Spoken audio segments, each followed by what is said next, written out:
Well, if you've ever heard the claim that John Nelson Darby is the inventor of the pre-tribulation rapture and that it was never taught in church history prior to him, and you're wondering if that's true, then you're in the right place, because today's video is all about jumping back into my second video of this series, which is going to be discussing the 1st through 3rd centuries and evidence that this doctrine was in fact taught in history. Let's get after it and dive on in.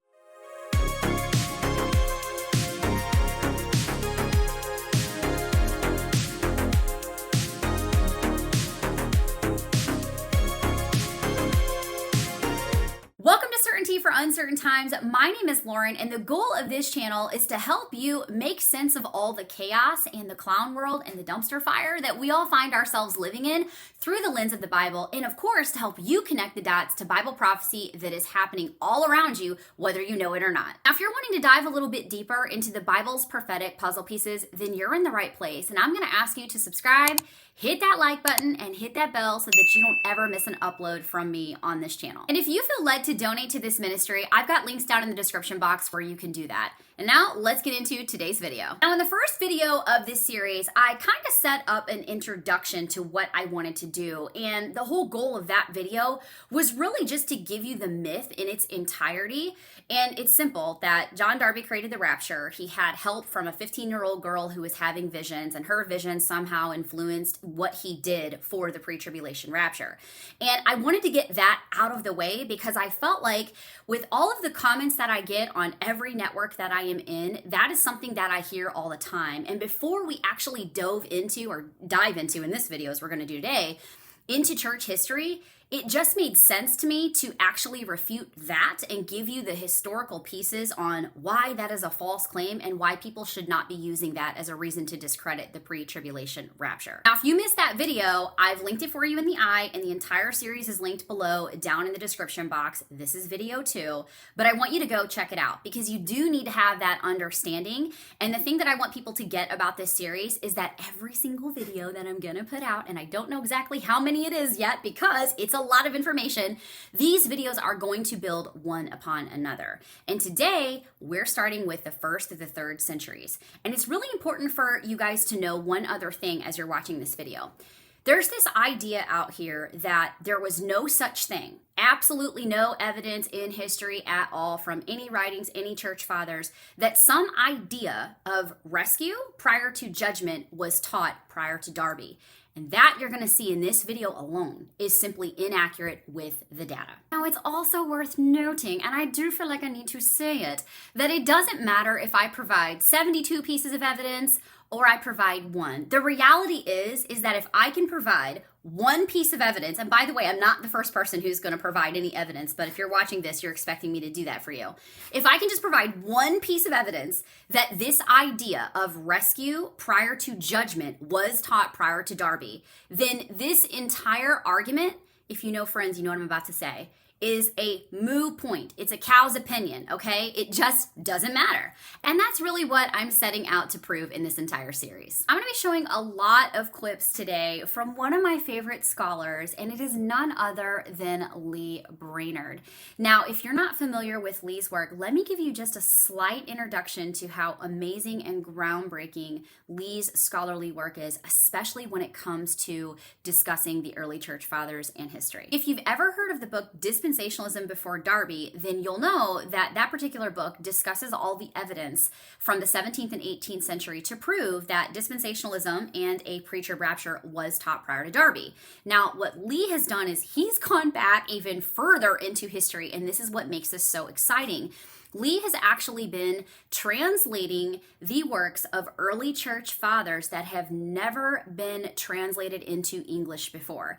And what has happened, especially in the last year, is that he has come across so many elements from very early church fathers. We're talking 1st through 3rd century, 4th through 6th century, which that'll be in the next video, 4th through 6th century. And the evidence is just overwhelming that you can see that this was actually taught back then. So I want to use those clips today because I want you to see this for yourself.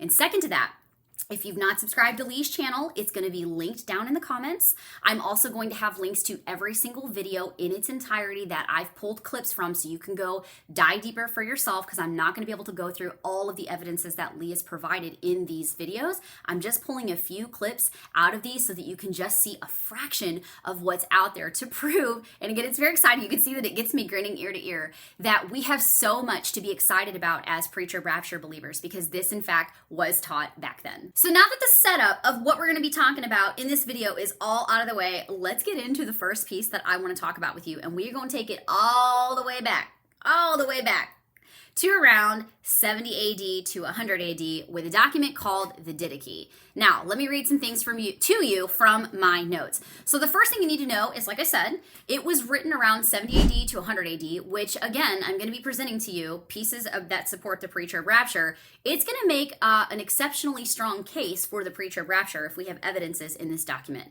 Now, again, I want you to think about these dates, right? Okay, so just clear your mind for a second and think about math. I know it's hard. I struggle with it too, but here we go. If Jesus was crucified in 33 AD, and we know scholars debate on whether it was 30, 31, 32, or 33, most people believe within that 31, 32, and 33. That's what we're looking at, that time frame. Really doesn't matter. It's just that point of time. If the Didache was written in 70 AD to 100 AD, here's what is like, my mind just like, it just fries thinking about this. It simply means that is so close in proximity to when Jesus walked the earth. I mean, if I think about history and historical documents that we have to support other figures in history, Alexander the Great is a wonderful example. I believe it was 400 years of time went by before we had history that we all know is fact about Alexander the Great.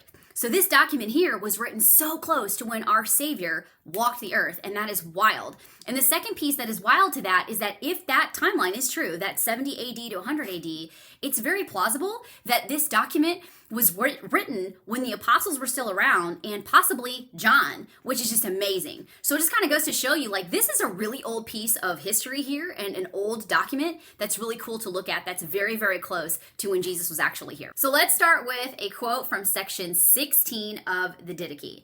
Watch for your life's sake, let not your lamps be quenched, nor your loins unloosed, but be ready, for you know not the hour in which our Lord will come. Now, this quote found in section 16 of the Didache is emphasizing two very important things. The first thing is being prepared, okay?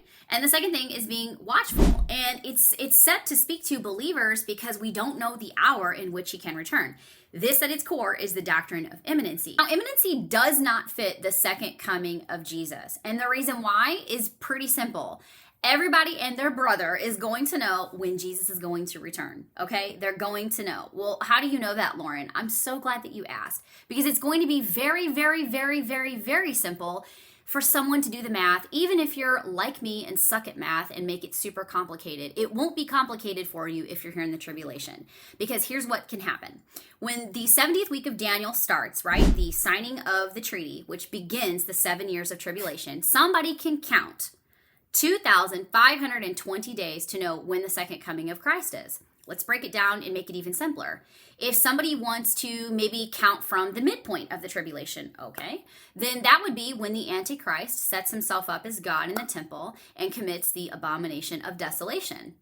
Well, we know that if the tribulation started here on this date when he signed the covenant, and 1,260 days later the abomination of desolation is committed, then we know 1,260 days later the coming of Christ is going to be there for the second coming. That's what's going to happen. That's 2,520 days. So the point is that if the second coming can be calculated, this is what this is referring to. This is why the doctrine of imminency is so powerful when you see it in these writings way back when.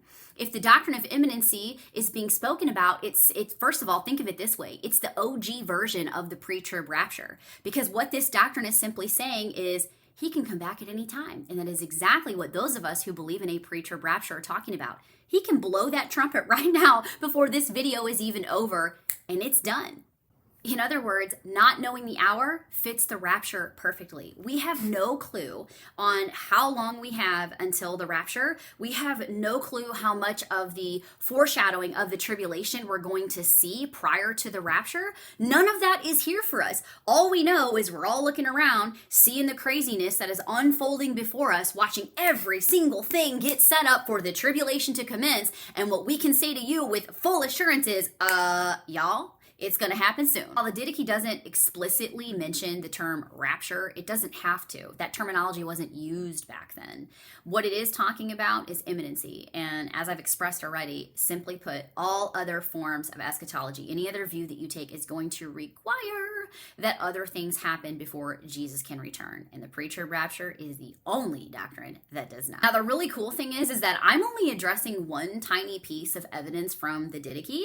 The video that I've linked below from Lee, he's actually going to discuss two more, and I have the entire PDF document of the Didache below that you can download for yourself and look at. So if you want to learn more about this amazing document that talks about all this stuff, go check out his video on that for more information. Okay, so I'm super excited to discuss the next piece of documentation that I have for you, or the next piece of evidence from the 1st through the 3rd century, and this is actually on a church father known as Eusebius. Now, I've got a couple of notes here for you, and then I'm going to roll forward with a few clips for you to see. So let's talk about a couple of things you should know about Eusebius in case you don't. So the first thing is that he was a bishop, and he was in Caesarea around the late 3rd and early 4th century. So that's going to be your late 200s AD, early 300s AD. And he is really well known for his writings on ecclesiology. And in fact, his writings on ecclesiology has actually helped us date the book of Revelation, which is super cool.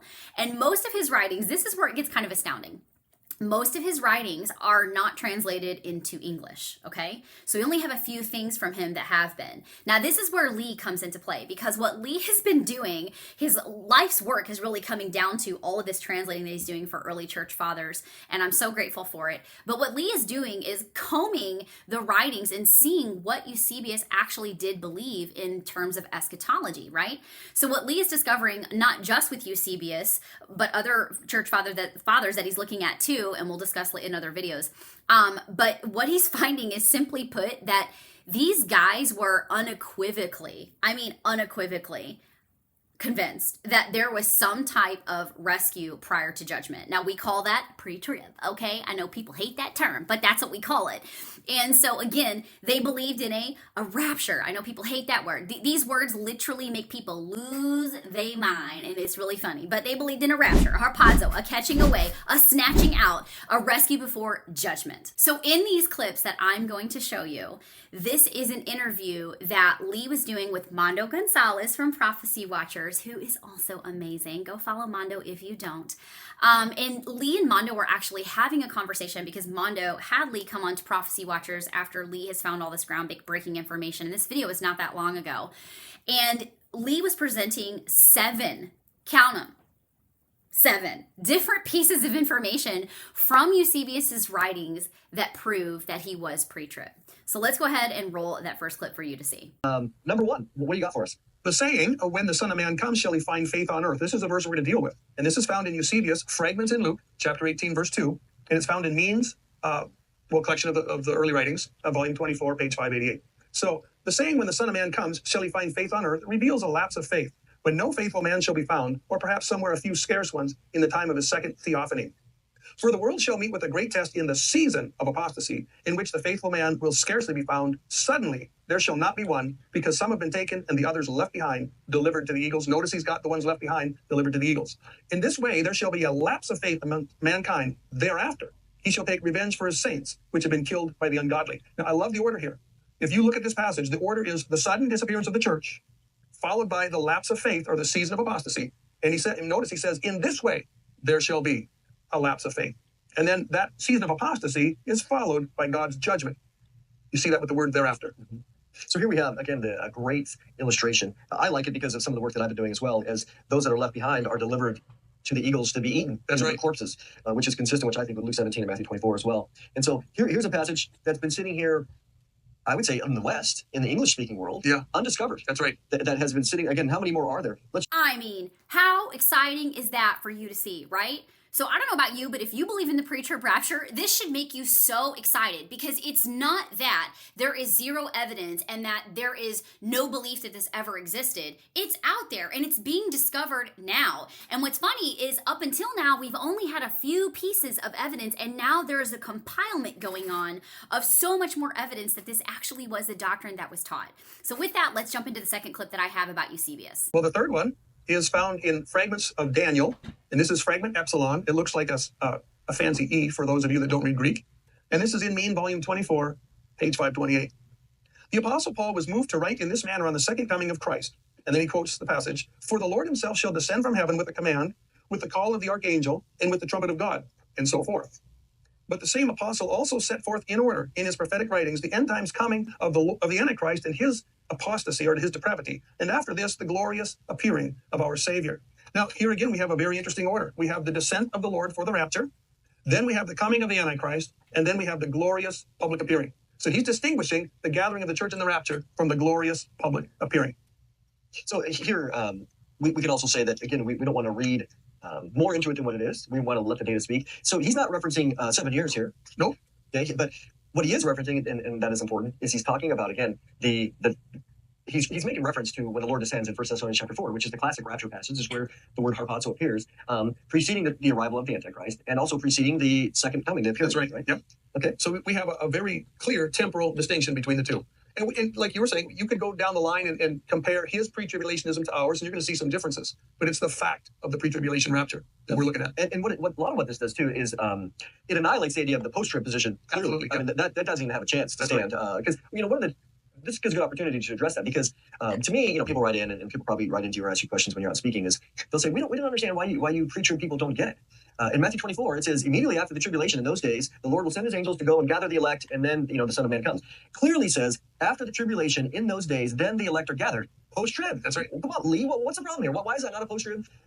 I like to get people to back up from there and consider the fact that the Old Testament clearly teaches a gathering of Israel on the very last day, after they've gone through the time of Jacob's trouble, to be purified as a nation and to bring them into the blessings of the new covenant in the blood of the Messiah. If we once accept that the Old Testament promises that, then when we come to the Gospels, and we're looking at prophetic passages like that one, we need to ask the question, is this the gathering of the church or the gathering of Israel?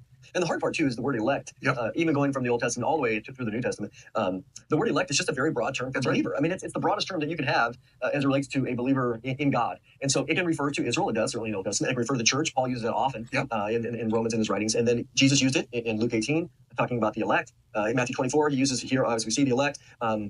And so I guess what I'm saying is that a definitive conclusion cannot be determined by that Matthew 24 passage, because we would simply say, oh, we're not saying that there's not a gathering. Yeah. We're just saying that that's not the church. That's right. That's because there's two things. One, Jesus himself comes down to gather the church. We see that in 1 Thessalonians 4, as well as in John 14, that he's going to gather himself. Or in Matthew 24, it's the angels that are going out That's right. and gathering. So there's a distinction there of who's the one doing the agent, right? That's right. Doing the gathering. So we would go, well, that's a different gathering. And it's not using the word harpazo there. It's using the word gathering.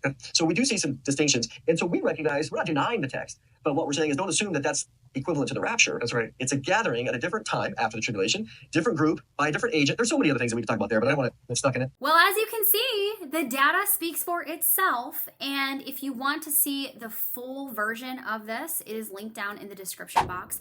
And by the way, just so it's said, I left that little blip in there about Matthew 24 because 10 times out of 10 on every video I do about the pre-trib rapture, I always have somebody coming to me and quoting Matthew 24. And I love that that was actually addressed, and it was addressed so eloquently that we really have to think through and consider all the context that is coming out of scripture when we're using it. So I hope that also helps some of you who also find Matthew 24 quoted to you a lot as well.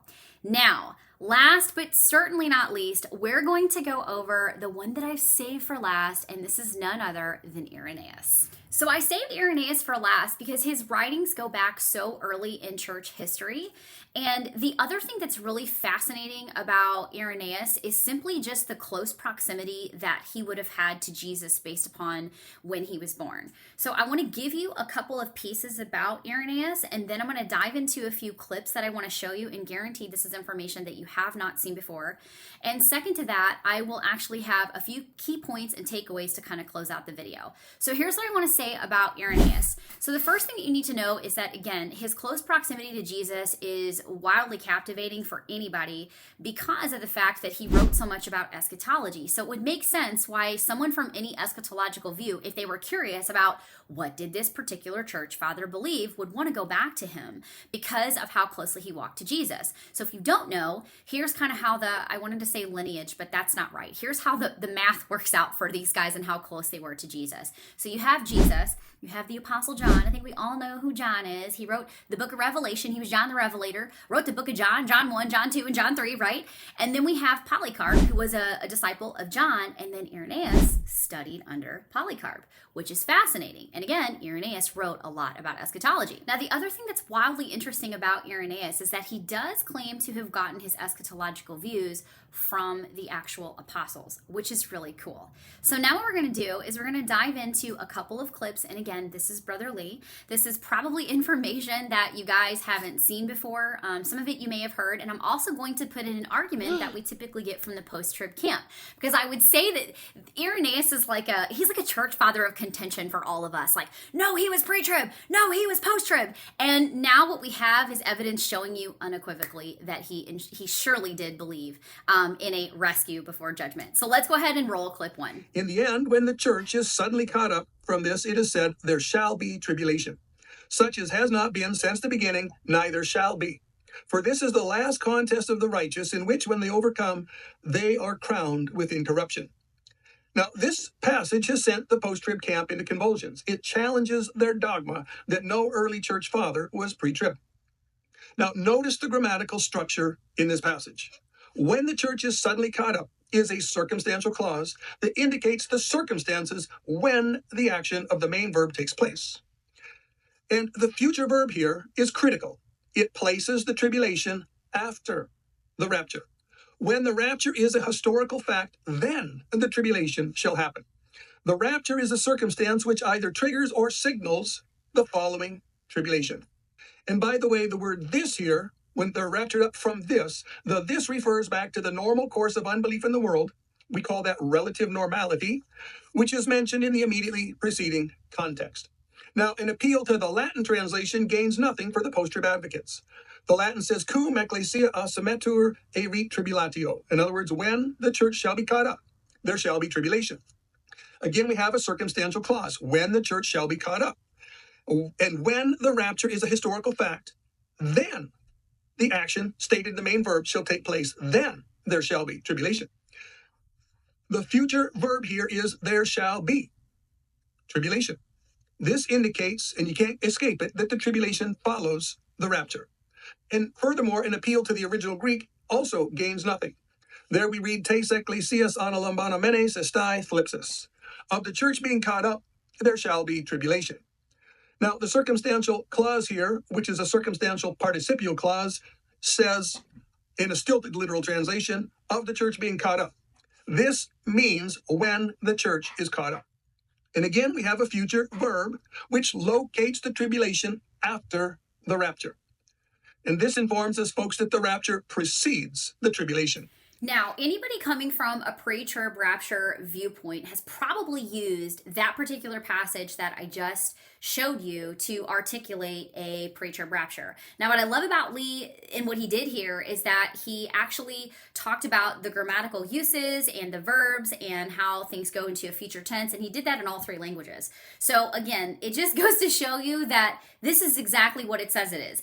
Now what I want to do, though, is show you the actual passage that is from Irenaeus that most post-tribbers or anyone who just wants to refute a pre-trib rapture tries to bring to our attention about the church being led to flight. So let's check out that particular clip now. Now, let's look at the one passage that appears to articulate a post-trib rapture position. And that's found in Against Heresies 5.26.1. And the 10 horns which you saw are 10 kings who have received no kingdom as of yet, but shall receive power as if kings 1 hour with the beast. I have a little ellipsis here. And they shall lay Babylon waste and burn her with fire, and shall give their kingdom to the beast, and put the church to flight. After that they shall be destroyed by the coming of our Lord. Now, at first glance, I admit, this looks like a slam dunk for a post-trib rapture. In fact, it's so clear that it gives many pre-trib believers pause. They don't know what to do with it. So they just kind of step back from Irenaeus and move on to other fathers. But all that glitters, folks, is not gold. An examination of Irenaeus' ecclesiology and his eschatology puts this passage in very different light. This is a classic example that we need to determine the author's theological framework and the author's intended sense for critical terms. If we don't do this, we do ourselves and the church a great disservice. The convenient maneuver in a situation like this is to cite a proof text while ignoring the author's theological framework and ignoring the author's intended meaning for critical terminology. The inconvenient truth here is that Irenaeus explains exactly what he means by church, and it is a bad look for post-tribulationism. Now let's examine a passage where Irenaeus distinguishes the saints of the present age from the saints of the tribulation. We find this in Against Heresies 5.34.1. Now I have shown a short time ago that the church is the seed of Abraham. And for this reason, that we may know that he who in the New Testament raises up from the stones children unto Abraham is he who will gather, according to the Old Testament, those that shall be saved from all nations. Jeremiah says, Behold, the days come, saith the Lord, that they shall no more say, The Lord liveth, who led the children of Israel from the land of Egypt, but as the Lord lives, who brought up and led the descendants of the house of Israel from the north, and from every region whither they have been driven. He will recover them to their own land that he gave to their fathers. Now, this passage gives us two distinct features of Irenaeus' ecclesiology. First of all, he has two distinct redemption programs under the New Covenant. He has a New Testament Gentile program where the Lord is currently raising up Gentile stones, the spiritual seed of Abraham, to make a people for himself. And notice it's in the present tense, he raises up. The second program that he has is the tribulation program, where the Lord will gather saved individuals from Israel, his physical seed, according to the Old Testament promises, from all the nations where they were scattered. And notice here, folks, there's a future tense. He will gather. He's not currently doing this in the church age. He's going to do it later on when the church age is done and he's in the tribulation age. Did you catch the distinction here, folks, between the present tense, raises up, which is going on right now, with the Gentile stones of this age, and the future tense, will gather with the children of Israel in the return to the Old Testament Jewish program? This presentation has the completion of the Old Testament Jewish program following the completion of the New Testament Gentile program. This is the exact distinction that dispensationalism makes, though there is a minor difference in terminology. And by the way, this distinct Jewish program and focus is the clear intent and purpose and teaching of the passage in Jeremiah 23 that Irenaeus cited. When God promised to gather scattered Israel, he was not promising to gather them at the end of the age and add them to the church. He was promising to gather them back to their own land under their own New Covenant program and give them the blessings promised to them in the Old Testament scriptures. Now, the second distinctive point of Irenaeus' ecclesiology is that he equates church with the entire seed of Abraham. He includes the saved New Testament Gentile saints of this age, which is the spiritual seed, and he includes the saved Jews from around the world that are saved during the tribulation. That's the physical seed of Abraham, which are gathered at the second coming. And this, folks, is explosive truth. Now, Irenaeus' use of the word church differs from the modern use. Under the heading church, Irenaeus has two New Covenant programs, the New Testament Gentile program and the Old Testament Israel program, which is going to be continued in the future. The latter is God's promised return to national Israel to finish what he started, a promise made in numerous passages, including Daniel 9:24 through 27. Now, this two-program approach,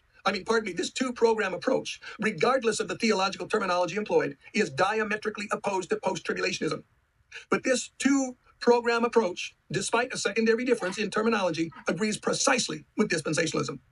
Now, let's look at the difference between dispensationalism and Irenaeus in the use of the word church. Dispensationalism uses the word church only for the saints of the present age, and they employ the term tribulation saints for those that are saved after the rapture. In other words, those that are going to be saved during the tribulation and the 70th week. Dispensationalism does not have a technical term for the whole family of the redeemed. They simply use generic terms like saints or believers. And sometimes people might say something like the whole household of God. Irenaeus uses the term church for all the seed of Abraham that's saved under the new covenant, not only the Gentile stones of the current age, but the redeemed Jewish believers in the tribulation that are gathered at the end of the tribulation from every nation on earth and brought to Israel.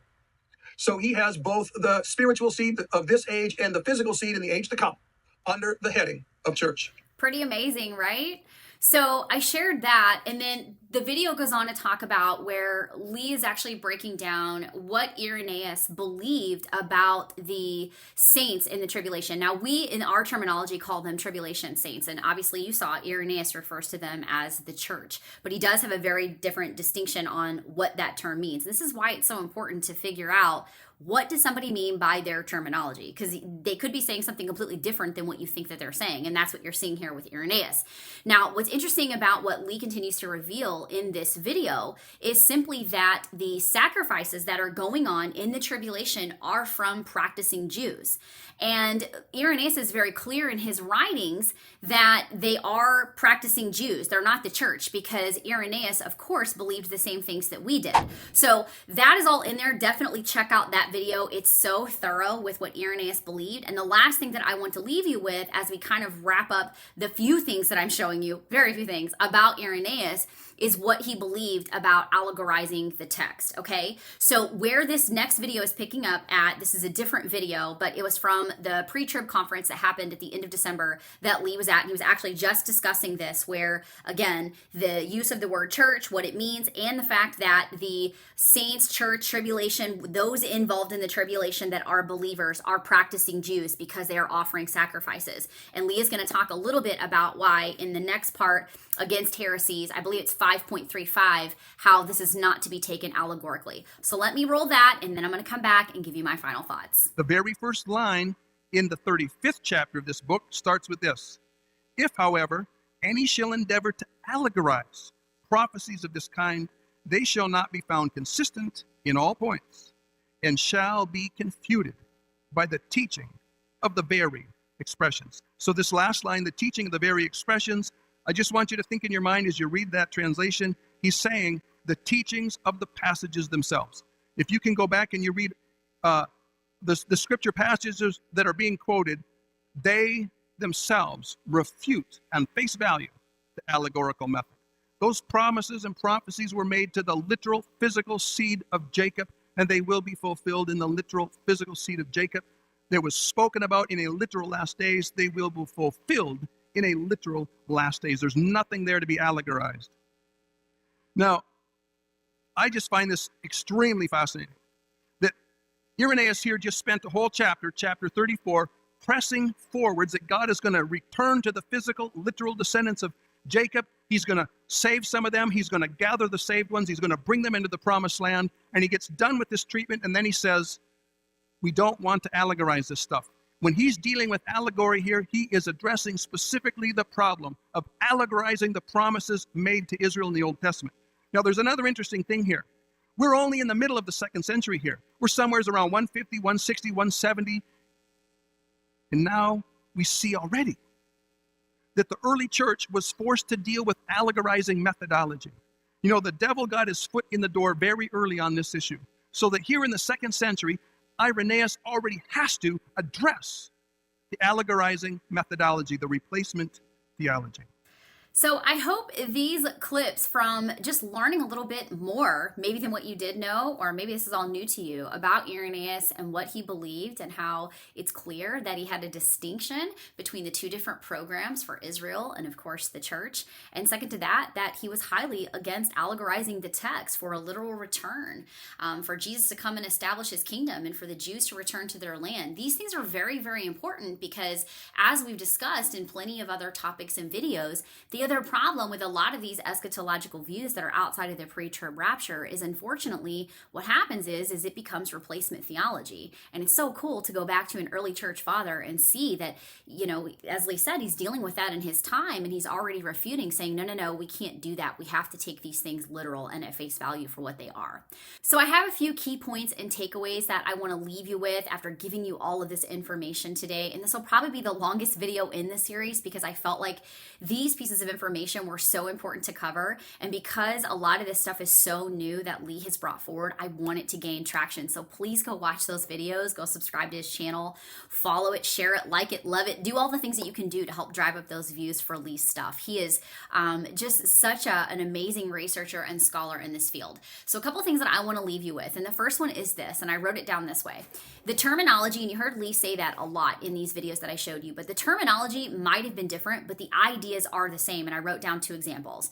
We call a sweater that we wear over us here in the US when we're cold, it's called a sweater. But in the UK or Australia, it's called a jumper. Now, both refer to a knitted top that is layered on you and worn for warmth. okay? But they literally mean the same thing. So it doesn't matter that Irenaeus didn't use the term pre-trib rapture. None of that matters. People need to get out of their mind that it has to be spoken that way. We need to look at the concepts and is the idea still the same? And that's the key point. Now, the second key is that, yes, the systemization that we have for the pre-trib rapture now was not fully developed back then. But that's not uncommon when you're looking at doctrine, okay? It's just simply not. Go and research all of the doctrines that we stand on as a church, as the Big C church, and you'll see that some of those took a long time to kind of flesh out to what we know they are now. What is important to know is that while the systemization wasn't there, the idea behind it, the concepts, all the stuff that we've addressed today has always been taught. And there is no way around that. People don't have to like it. They don't have to agree with it. And they can find some other way to discredit the pre-tribulation rapture. But what is undeniable is that this was taught all the way back in the 1st through 3rd centuries, which is early church fathers that we needed to discuss today for this particular video. And the third thing is, as I stated earlier, the more translating that's being done, the more exciting this gets for the pre-trib camp. Because they are finding that more and more and more church fathers believed in this idea that there was going to be some kind of rescue or snatching away or harpazo, whatever you want to call it, prior to judgment coming upon the earth in the latter days from God.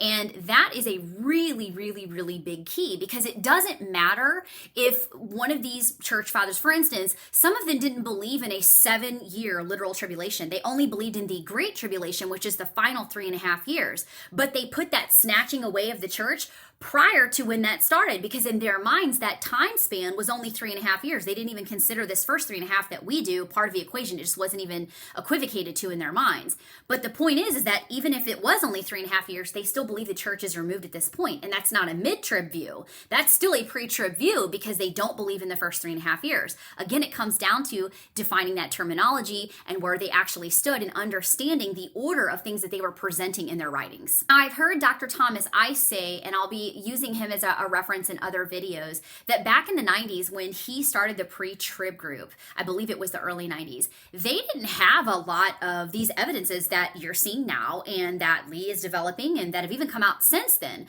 But now they have well over 70, yes, I said 70, church fathers that completely taught this idea. It just hasn't made its rounds yet to the masses as a whole, because things like what you're seeing right now, YouTube and videos like this, didn't exist back then. They're now gaining traction, which I think is amazing because of the days that we're living in. So the point is, it's not because this stuff didn't exist. It's simply because the research and the translating hadn't been done. And here's what's really cool.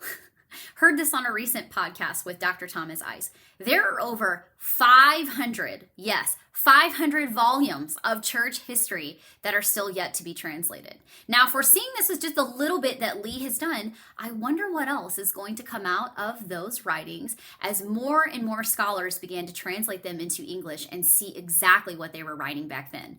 Lord willing, we're still here. Now, personally, this is my own opinion, but I believe there is a lot of cognitive dissonance around this particular topic. This subject, as I said, literally makes people lose their minds. It is unbelievable, the things that I have seen said to other scholars, the videos that I've watched. Of course, I go through the comments to see what people are commenting, of course, on my videos. It is wild. And here's why I think this happens. I really think that And I relate to this because I've been here, by the way. This is not a judgment on anybody. I have been a part of cognitive dissonance. So have you. It doesn't matter who you are. You have had a cognitive dissonance moment in your life at some point. And here's why. If this stuff is true and you don't believe in it, if you don't believe in the pre-trib rapture and your eschatology is totally different, it's going to cause you to have a paradigm shift. And if you have a paradigm shift on that, it's probably going to change your theology in a lot of other areas. Because where I get frustrated with people is, yes, this is a secondary issue. It isn't about salvation in the slightest, but I do believe it's an important doctrine, and here's why. What you believe about eschatology is going to frame how you view the rest of the Bible and how everything else is taught. This is why I'm very staunch about having a pastor that I sit under who is in an eschatological view of a dispensational camp, a pre-trib camp, and a premillennial camp. That is very important because I know that that pastor is going to take the Bible literal. He's going to make sure that he is consistently literal and historical and grammatical in the way that he translates and in the way that he teaches that congregation. And I know that having your paradigm challenged is such a scary thought. I can relate. Those of you who follow me on Instagram, you know I've talked about this a lot, but man, when I started realizing the political shift that was going on and, started, learning certain things, guys, that was really, really difficult for me. I grieved it, no doubt. I absolutely grieved it. So I totally understand if stuff like this upsets you because it's causing some kind of inside and you just, I don't want to deal with it. I get it. I've been there. But you have to stop and look at the evidence presented and step outside of what you think you know and see if there's any truth to this. And that's why I wanted to present the things that I did in this video. And the Bible is also very clear when talking about Bible prophecy that we would have so much more clarity around things in the last days. And I'm certain that when these Old Testament prophets were given all these prophetic pieces, they had no clue how it was to be put together or what it was going to mean. And only years later did we figure it out. And I really do think that that is a reason why a lot of this stuff is coming to light. It's no different than some of these other topics that we're seeing come to light in our day and age. You guys, we all know they're talking about the fact that we have aliens that are here, right? And those of us who know the word, we're like, yeah, we know that those are not aliens, those are interdimensional beings, and we can get off on a whole tangent on that. But look at all the things that are coming to light that the Bible said would specifically come to light in the end days. And I feel like more evidence building upon the pre-trib rapture is having that same effect on people today. And the last thing that I'll say, and this might be the one that gets the most contention in the comments, and that's okay. But what I want to say is that we all know that Satan hates the gospel of Jesus Christ, right? Whether you are, I don't care what eschatological camp you come from, right? If you call yourself a sold out believer for Jesus Christ, you know that Satan absolutely hates what you believe, and he's going to use any form to distort and discredit anything that he can. And here's what I can say from experience, okay? There is no other eschatology view, not one, that gets the amount of vitriol that the pre-tribulation rapture gets. And it is mind-blowing to me because I'm not saying that they're the same. Let me be very clear. But what it reminds me of is the same vitriol that comes at the believer from secular people for believing in Jesus Christ, right? Or it's the same kind of vitriol when we stand up and we say, no, there is only male and female. The vitriol that comes out of that, to me, it is like when the truth comes out, people just can't handle it. And it's not necessarily the person, it's the fact that Satan is just like, it strikes a chord with the enemy, and there has to be division and discord and all of these things. And in this particular place that I'm in doing this type of channel, I have experienced that tenfold for myself, and plenty of other people that I have obviously that in this field that I know as well have experienced the exact same thing. So wow, we covered a lot of ground today, and I hope you enjoyed every bit of this. I would absolutely love to know in the comments if there was something brand new for you that really stuck out to you that you were just like mind blown with. Let me know down in the comments. And second to that, I've already mentioned it, but so it's mentioned again, every single link to anything that I used today and pulled clips from Lee's videos is going to be down in the description box, along with the link to the series for his evidence about the church fathers and what they all believe. That entire series is below. Lee's channel, I'm going to have all that stuff down there for you to make sure that you can go and support Lee in his ministry and learn from him. He is just so incredible, as I have made no bones about inside of this video. And that's going to be a wrap for this video. And if you haven't already, you know what I'm about to say. Hit that subscribe button, hit that notification bell, and make sure that you come back for the next video in this series. And until then, I want you to keep listening for that shofar and keep your eyes looking up. Maranatha, I'll see you in the next one.